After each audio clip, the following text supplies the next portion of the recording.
With a relentless focus on excellence in healthcare, Pullman Regional Hospital presents the Health Podcast. As a child, I was terrified of needles. Yeah, I was the one you could hear all the way down in the lobby, and no amount of lollipops helped. So I have to wonder, how would I do with acupuncture? That's an integrative therapy sought out by millions every year. I'll bring up my fears and get some real answers from Liz Lee, a licensed acupuncturist and traditional East Asian medicine practitioner at Summit Therapy and Health Services. This is the Health Podcast, the show from Pullman Regional Hospital. I'm Evo Terra. So as a self-avowed coward, Liz, how big are these needles? And is this going to hurt? The needles come in different sizes. I would say my standard size is about an inch long, but it doesn't mean that it gets inserted all that way. It means that I could go as deep as I want to. Some of the needles are very short, like the shortest one is half an inch, but again, it doesn't go in all the way. And of course, the gauge is different. Some of the needles are longer depending on where I put the needle in. Like say around the glute area, I do need a longer needle just to access the muscles that are deeper. So it really depends on the person and the location that I want to needle. Okay, what about that main question, which was pain? I'm not a big needle fan. Yes. You know, most of the time, I know that people have this idea of, okay, needle, it's going to hurt. But most of the time, they don't feel anything at all. I know that there are different needling techniques. And I'm kind of a needle phobe myself. So I needle the way I like to have a treatment myself, which is pain-free. So it doesn't mean you're never going to feel the needle, but it's not going to be like a needle prick you feel when you get, a shot or something like that. A lot of times people feel kind of a heaviness or a dull kind of a sensation or warmth. But sometimes people don't feel anything at all, but just a general relaxation feeling. Well, that's encouraging. What conditions can acupuncture treat? The number one thing people try acupuncture for is, of course, pain related, low back, neck, that kind of thing. But also people come in for other things like anxiety or infertility, digestive issues, IBS, because we say that the needles can help access the organs.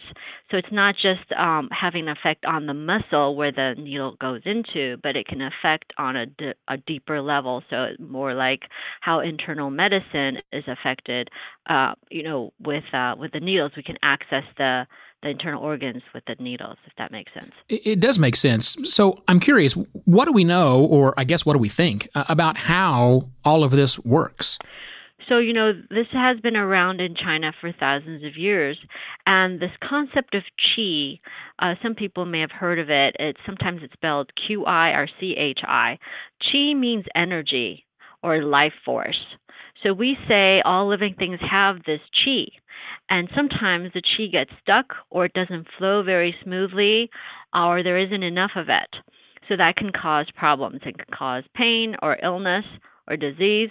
And so the needles help to facilitate smooth flow of the qi. So it gets unstuck or it flows in the proper direction.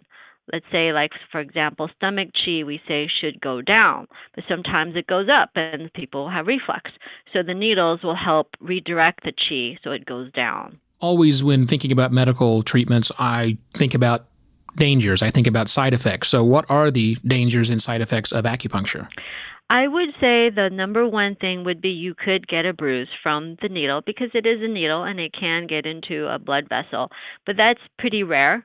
The other thing is people get kind of relaxed at the end, and so probably not a good idea to afterwards to do like a big old workout or something like that. You need to try to plan on relaxing and not doing too much with the body, no alcohol, that kind of thing. Relaxation sounds good. Beyond that, what should I expect both during and after my acupuncture treatment? So the treatment usually lasts about, the needles will stay in anywhere from 20 minutes to 40 minutes. It really depends on the person and what they're coming in for. But the whole treatment itself, because of course, it's about you need to get the medical history and chat and see how this person's responding. You could be on the table, either on your back or on your stomach or both, depending on why you're coming in and what your tolerance is. Because, everybody's different. Some people do well with a lot of needles. Other people do better with very few needles and like really shallow insertion of the needles. So that's why I always have people come in for 3 treatments, because the first time I'll kind of get a sense for what kind of treatment you would need and do that, and that might be too much or too little, so I might do an adjustment and do a different approach if that's what's needed. But then you get that feedback and you get kind of the treatment that's going to hopefully work better. But typically people will start feeling better after the first treatment. They notice something, but maybe it lasted for a couple of days. Let's say someone came in for low back pain. They say, oh, yeah, it hurts to walk for more than 20 minutes, or I can't sit for more than an hour or something like that. So after the treatment, they might say, oh, for a couple of days, I was able to walk more, or I was able to sit without as much trouble as before, but then slowly the pain came back. So that's why I have people come in for 3 treatments, because it's a cumulative effect. So it's one of those things that when at first you might notice for a couple of days, and then it'll last longer and longer depending on what you're coming in for. But it's like I said, everybody's different, so at least give it 3 tries. That's good to know. And thanks for the information, Liz. I hope I didn't needle you too much with questions. Yeah. And once again, that's Liz Lee, a licensed acupuncturist and traditional East Asian medicine practitioner at Summit Therapy and Health Services. Thanks for checking out this episode of the Health Podcast. Learn more at pullmanregional.org. If you found this episode helpful, please share it on your social channels, and be sure to check our entire library of past episodes for topics of interest to you.